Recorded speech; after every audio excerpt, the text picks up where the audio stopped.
Alright, well, this is a wet snow that we're trying to load in right here, and this guy in front of me has got it all over his tarp. And honestly, I'm afraid it's all over mine too. We're here trying to load some DDG over here in Iowa, and it's I don't know, this place sucks, man. I got up this morning, gonna be the first truck here, and everything's by the CB, and you know, I got a good enough CB, but I was getting skipped and kind of got missed. I made a turn that I shouldn't have. I knew I shouldn't have done it, but the loader man was trying to holler at me on the CB, and there was all kind of skip coming in, so I couldn't hear him, but he was pointing his finger, and I can't stand somebody to point their finger. Yeah, I mean, like, that is not, pointing a finger is not an excellent form of communication. So anyway, I ended up turning somewhere I knew I probably shouldn't have turned, but the way he was pointing his finger made me think, you know, I'm like, this ain't right. The whole time I'm thinking this ain't right. I should have just went on and did what I was supposed to do. But anyway, I made a wrong turn, and this DH in front of me, like, he makes the wrong turn too, but the loader man comes over and says, hey man, let me back these trucks up for you and get you where you need to be. No big deal, we're working it out. Well, this guy, instead of just backing up and let me get back to my spot, he just like backs up and then he turns and goes the right way. So I don't know. I hope my tarp rolls over and his don't. But he's in my way regardless. I mean, like, I'm having to wait on him. But anyway, yeah, he almost found out what a valve core remover is. I took everything I could not to get my valve core remover out of my truck because the way he was turned a while ago, and you know, he wouldn't have been able to see me get my valve core wrench out and just take a couple of his valve cores out of his trailer tires. So anyway, I don't condone that behavior, but I was like, this guy had already tried to go around me once while I was waiting to come back here to load. So anyway, I don't know. I hate to do something like that to somebody, even though they deserve it. But like, he almost pushed me to that point. So anyway, we're sitting here and going to wait on him to load. This place is not fast about loading. I don't know. I forgot to dump my hoppers out too. I had a little bit of rice in them. So I hope this guy in this control booth up here don't see it, and we can skate on by with it. But I don't know, his angle, he's up there. I don't think his angle, maybe won't be able to see down in the trailer. So anyway, this guy's got his tarp. Maybe his tarp will roll over. I could get out and help him, make my day go faster, but I'm not. Alright, so it's our turn to load. We had to jump out a while ago. I seen that guy that was shoveling that snow off of his, and I had just as much, if not more, on mine. So I had to get up there. They brought the ladder out there to me. Good place here, man. These guys are nice, but super nice people. The guy come out, brought the ladder to me. He's like, hey man, you might need this right here. He said, if you want to do this outside instead of waiting till you get inside, make it faster. I'm like, yeah, I'm ready to get out of here, son. Let's go. So anyway, I jumped up there and he gave me a little squeegee. I don't know. I started out with a broom. He brought me a squeegee on a regular broom handle. I wasn't quite tall enough to push it off the other side, so I had to drag it as far as I could off of one side and then go to the other side and just kind of drag what was left off the other side. So, but the tarp, the guy behind me actually rolled my tarp, so I don't know how good it rolled. It probably would have rolled better if I had one of them automatic tarps. One of these days I'm gonna get one of those, but you know, I've got this thing with the green truck going on. When I get the green truck done, or kind of done, it's gonna be a toss-up between painting the green truck and doing all the body work, getting it all ready, and fixing this truck up. So like, it's gonna be serving two masters there. But at the same time, you know, I want to work on this trailer some, put new lights on it, and put an automatic tarp on it. So, you know, I mean, you're looking changing all the lights and then putting all the extra lights that I want to put on the back of it up there. I mean, you're talking about like probably $1,500-$1,600 right there. And then the electric tarp, I think they're like some, I don't know, the Timpte dealer down in Jackson, Mississippi is running a special on them, and I want to say they're like maybe $2,900, something like that. I can't remember what the special was on it. A buddy of mine sent me the flyer. He's like, man, you need an automatic tarp. I'm like, I ain't lazy. I'll get out and roll my own tarp. I'm old school. So anyway, this we're sitting here. This guy's loading me. I'm on channel 13, waiting on him to holler at me, tell me to pull up. And as you can see, it's 30 degrees outside, and I am sweating. Well, you may not can see, but man, I'm hot. I jumped out there with my jacket on, and I probably shouldn't have. So, hey, we're waiting. We're gonna load and get the heck out of here.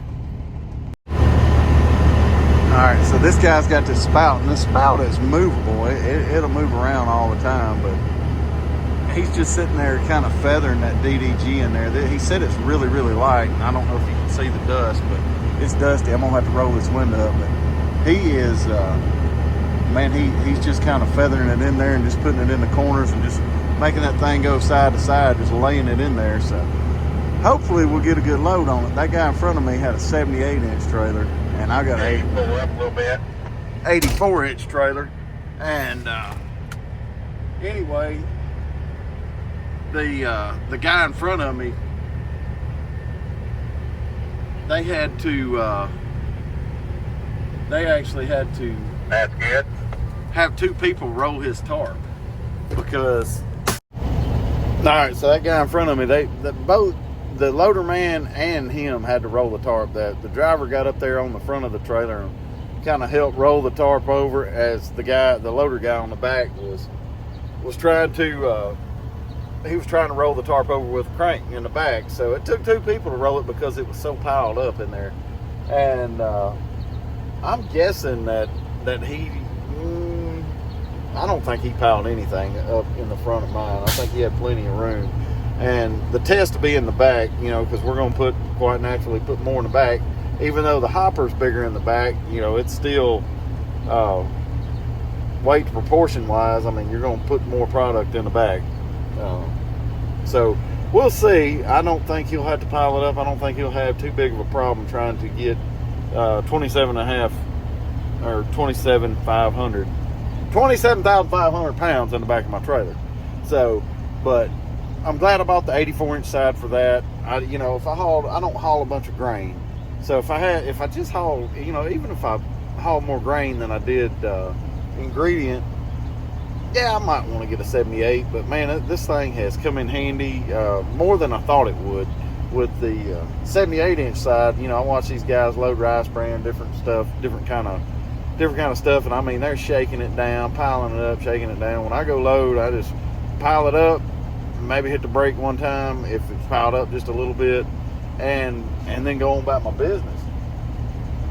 But I watch these guys just like that with that guy with that DDG. I mean, I probably ain't gonna, I don't know if he got a full load or not, but I'm gonna get a full load, and that guy told me, he's like, man, I may have to put some in the front to finish you out. I'm like, I don't think you will, but it's 84-inch side trailer, do what you need to do.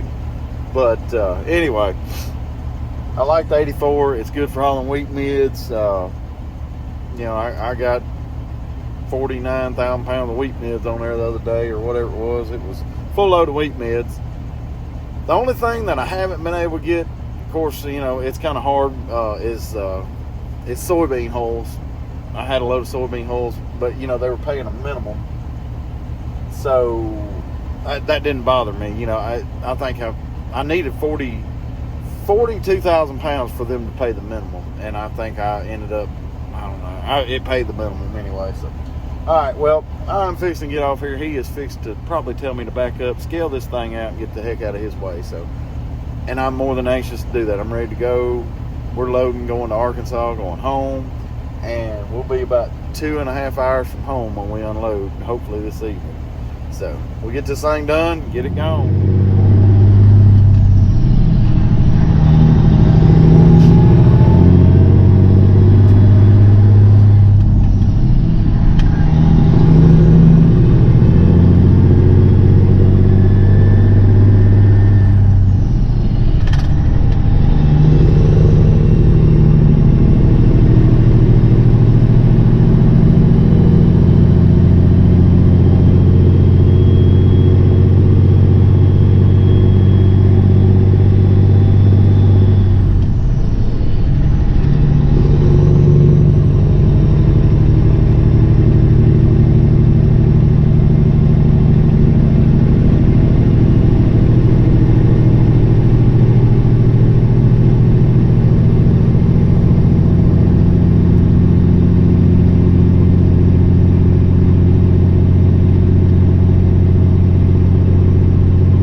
made it to unload and not gonna get unloaded. I got here, it's about 7 o'clock, and these guys here said that they got here at 5 and nobody would unload them.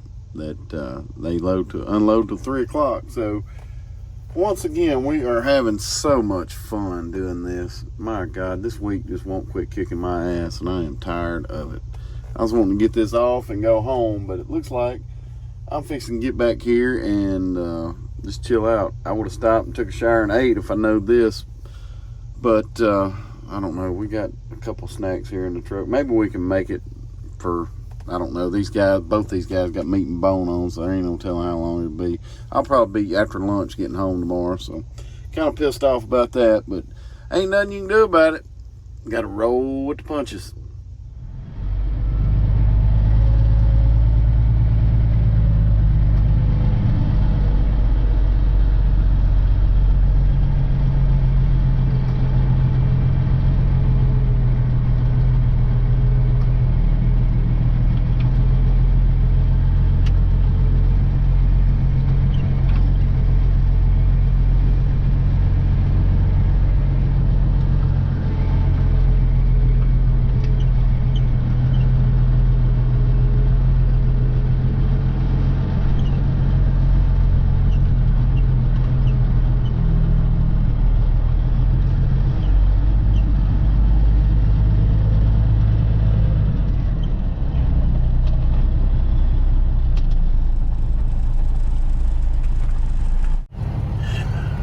Alright, so we have made it over here to the pit. We scaled in this morning and it wasn't bad. I mean, supposed to start at 7. It was about 7:20 before they started scaling in trucks, but the 2 trucks in front of me have meat and bone meal on. And I just noticed, I didn't see the driver's side of their trailer, but you know, most of the time your vibrators are on your driver's side, and I didn't see any on the passenger side, and those were ag tub hoppers. So I imagine that it's going to be a mess trying to get these guys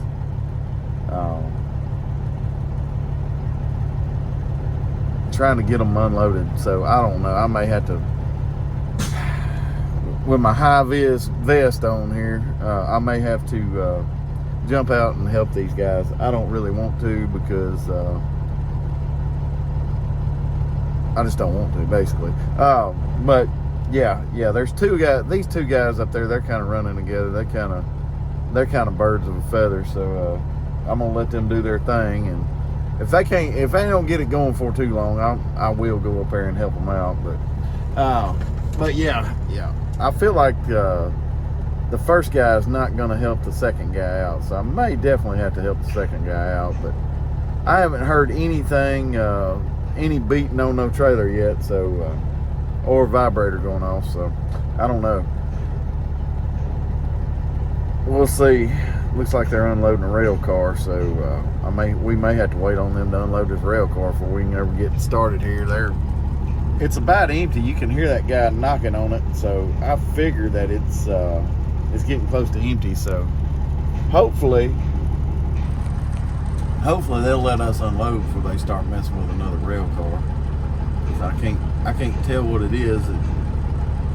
The color of the dust makes me think it's soy meal. So anyway, I'm gonna jump out here and do my paperwork and check on these guys up here and make sure they don't need no help. Make sure they got it under control. They look like they might need some help. So anyway, all right, check on you in a little bit. All right, so I'm going to explain a little bit about how the vibrator works. Number one,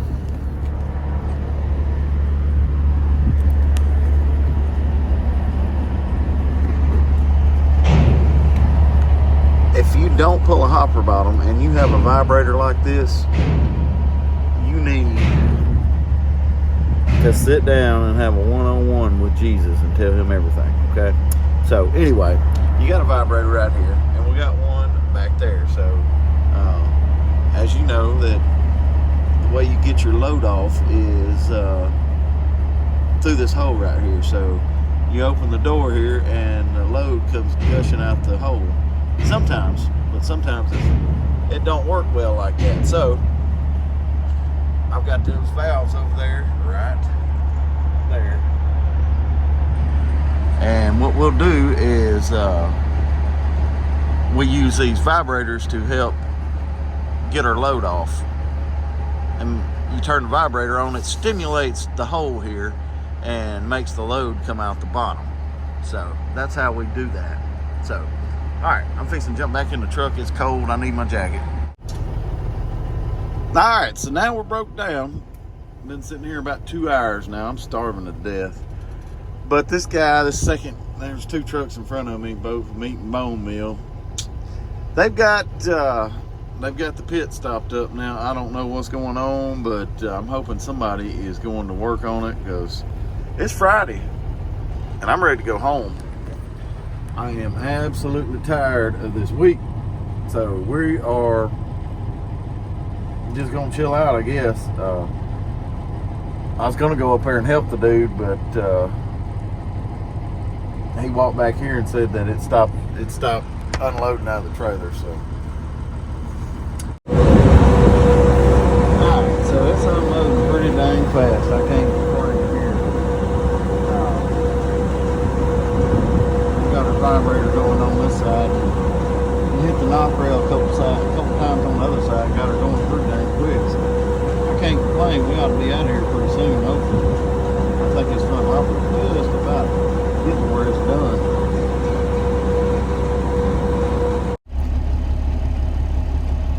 All right, there's Hardee's. Hardee's got my memo about the sausage biscuits.